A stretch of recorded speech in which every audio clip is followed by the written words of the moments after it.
let's say you're a big or mid-sized tech firm or tech services firm, and you don't like where you're appearing on Gartner's Magic Quadrant. If you came up with a different frame, a different way for the customer to judge what kind of technology or tech services company they need to do the job, you'd come up with a whole different set of criteria that you actually think is better than Gartner's. Would that be an example of where a tech services or tech company might want to apply your principles of frame making and say, there's a different way of looking at this? It's funny, Bob, there's actually an example that's very similar to this in the book from a company called Expedient, which we talk about. I love the fact that you went to Gartner, Karl and I both being Gartner veterans, but I have no skin in the game when it comes to Magic Quadrants, one or another, but I've seen the very scenario you described play out. You have one option. One option is we're going to come up with our own competing framework. Don't look at the Magic Quadrant, don't look at the Wave, look at our new Dial-O-Matic or what, I don't know. It's like, look at our new framework, our maturity model. That's going to be really hard given the fact that Gartner's,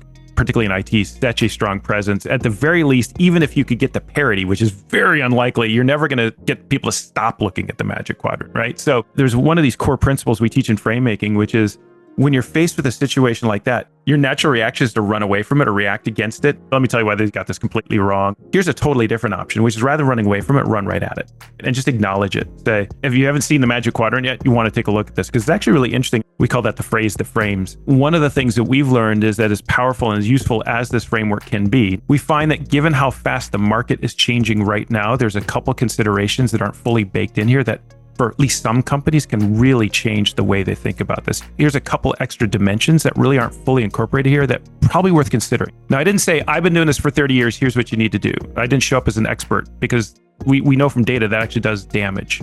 Rather, what I've done is I've tried to take that framework, I've given you guidance on how to think about that framework using what we call prompting and bounding. I've prompted you to think about two additional things that may not be in the framework, and I've bounded it to your focus, and I've used social proof to give me the credibility. I'm not saying this because it's my opinion and I hate Gartner or love Gartner or whatever.